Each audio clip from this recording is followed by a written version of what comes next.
Hello, welcome. I'm so glad you're here.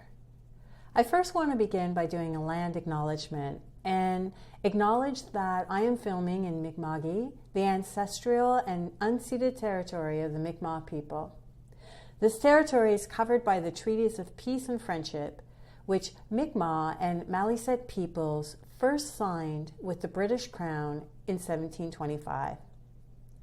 I also want to recognize the 400-plus year history of communities of African descent and the 50 African Nova Scotian communities throughout our region today. So thank you so much for watching this video, and I just want to share with you a little bit about what this educational orientation consists of.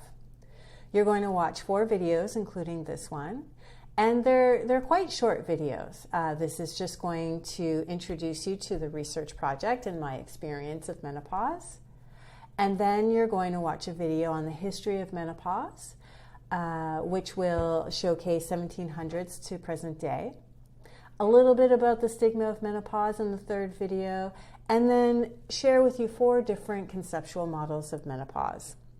Now, this brief orientation will really enable you to draw and reflect on your own menopause journey. And so after each video, I hope you will take a moment and reflect on what you are learning and write down anything that comes to mind. And if you have anything that you would like to share with me, I'd love for you to email me directly. Your thoughts will be kept entirely confidential. Now, should you have any technical difficulties, please get in touch with me via email at x2014hag@stfx.ca. So welcome to this online orientation.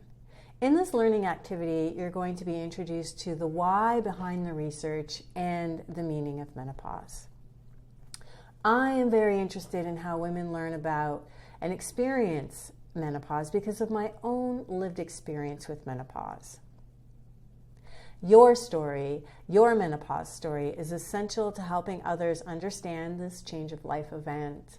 And even though menopause is a biological event, it is frequently understood differently by various philosophies and understandings. And the lived experience of menopausal women can really speak to the reality of living through the menopause transition. It could break down any stigma and really bring to life some knowledge exchange.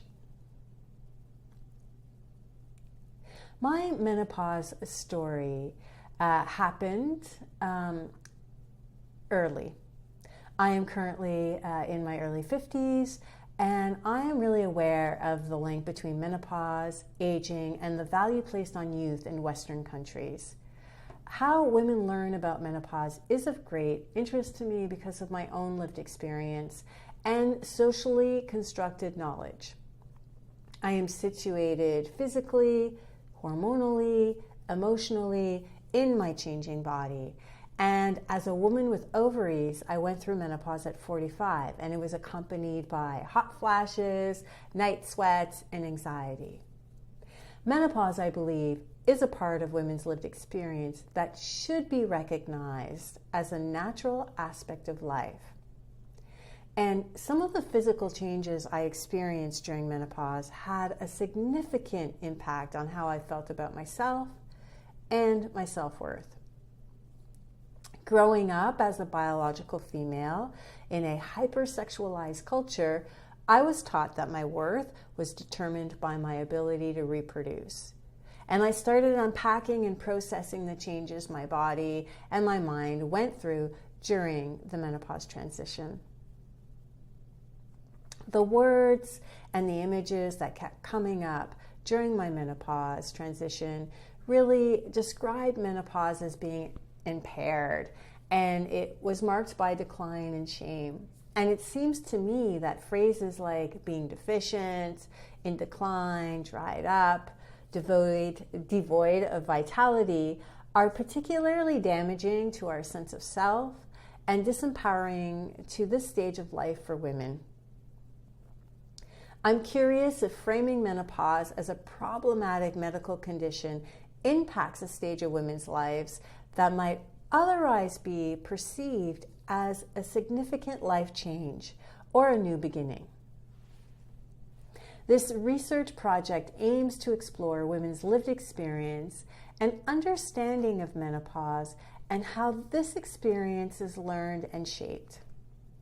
This study may inform current research on women's menopause experiences and how they access information and learning about menopause through a feminist lens.